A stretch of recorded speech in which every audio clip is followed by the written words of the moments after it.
패키징의 모든 것, 모든 패키징은 패키징 플랫폼으로 통한다의 올패키징입니다. 국가기술 자격인 포장기사 최종 합격자가 9월 1일 발표됐습니다.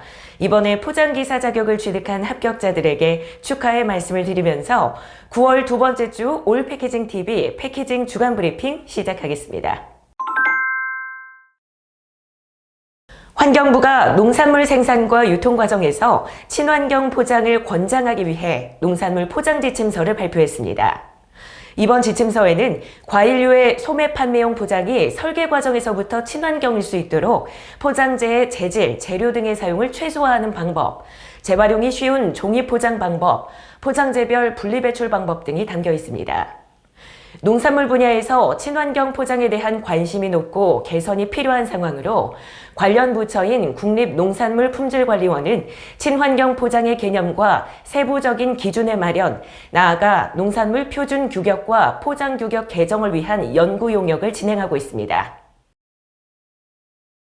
2023년 포장기사 2차 실기시험 합격자 발표가 9월 1일에 있었습니다. 1차 필기시험에 이어 주관식 형식의 2차 실기시험을 거쳐 40명이 국가기술 자격인 포장기사 자격을 취득했습니다. 포장기사 시험은 어렵다는 평이 있었고 한 해 5명 이내 합격자가 배출된 사례를 봤을 때 이번에 40명이 최종 합격한 것은 고무적인 일이라 할 수 있습니다. 오랫동안 국가기술 자격인 포장기사에 대한 정보와 자료가 부족했는데 포장기사 시험 관련 자습서가 발행되고 사단법인 한국포장기술사회에서 꾸준히 관련 교육을 해왔던 것이 결실을 이룬 것으로 보입니다. 더욱이 최근 들어 많은 패키징 산업 종사자들이 포장기사, 포장기술사 등 국가기술 자격에 관심을 보이고 자격 취득을 위해 노력하고 있습니다. 앞으로 더 많은 패키징 산업 종사자들이 자기 개발을 위해 포장 관련 국가기술 자격에 관심을 기울이고 취득을 위해 노력해야 할 것으로 보입니다. 내년 4월 30일부터 수송 포장과 관련해 50% 이내 공간 비율과 1차 이내 포장 방법 등에 관한 기준이 적용됩니다. 이를 대비하기 위해 현대홈쇼핑이 8월 30일 본사 교육장에서 품질관리 및 관련 담당자 20여 명을 대상으로 과대 포장은 무엇인가를 주제로 교육을 진행했습니다. 교육에 참여한 현대홈쇼핑 직원은 이번 교육은 과대 포장에 대한 이해와 친환경 포장에 대한 관심, 그리고 포장재 쓰레기를 적극적으로 줄여야 하는 필요성을 인식하는 계기가 됐다고 밝혔습니다. 이번 교육은 과대포장 전문 검사기관인 친환경 포장기술시험연구원에서 방문교육 형식으로 진행했습니다.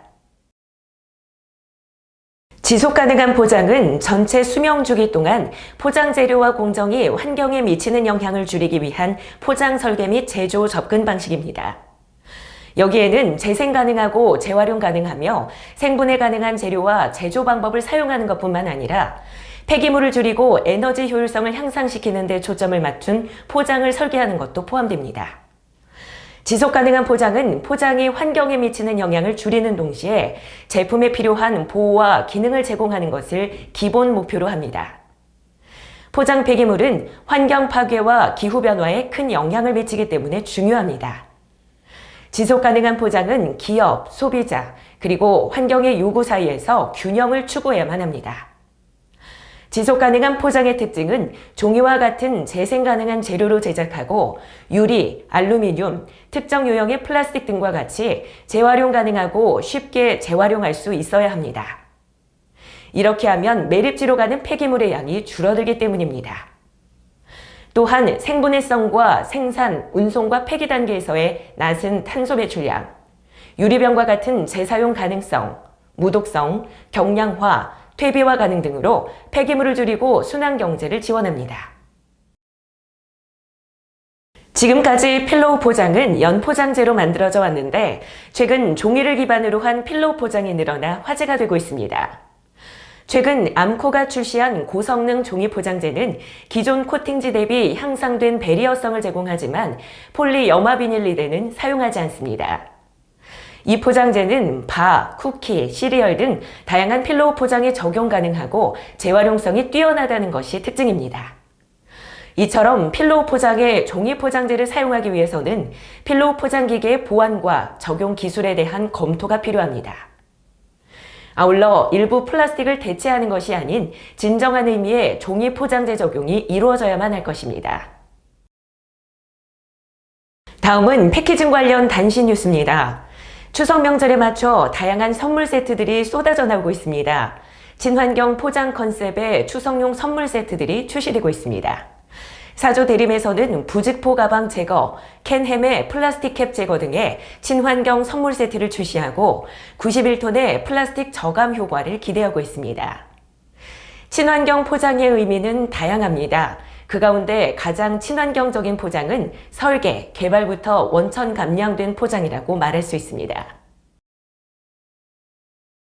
급변하는 패키징 산업의 최신 기술과 정보를 누구보다 앞서서 접하는 방법, 바로 해외 포장 전시회를 참관하는 것입니다.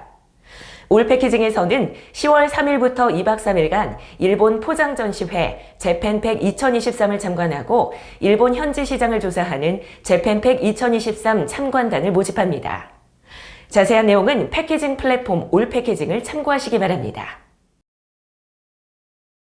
계속되는 경기 불황으로 중소 패키징 기업들의 해외 진출 필요성이 대두되고 있습니다. 이에 올 패키징에서는 10월 10일부터 3박 5일간 인도네시아를 방문해 수도 자카르타에서 열리는 올팩 인도네시아 2023을 참관하고 현지 시장을 조사하는 인도네시아 포장산업 시찰단을 모집합니다.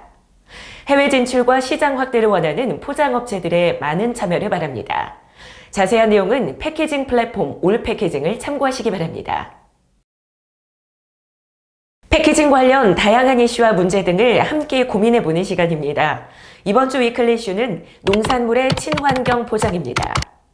폐기물 증가, 탄소 중립 등 전 세계적으로 친환경 포장에 대한 이슈가 커지고 있는 가운데 환경부가 농산물 포장의 친환경성을 고양하기 위해 농산물 친환경 포장 지침서를 발표했습니다.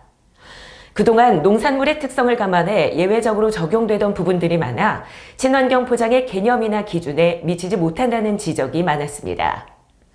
이번 농산물 친환경 포장 지침서를 통해 친환경 농산물 포장으로 거듭나는 계기가 되길 바랍니다. 패키징 관련 뉴스의 전반적인 흐름이 친환경 포장, 지속가능한 패키징으로 향하고 있습니다.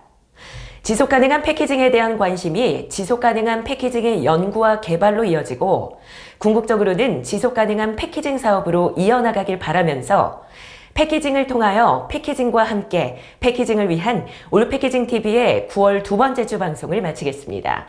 함께해 주신 여러분 고맙습니다.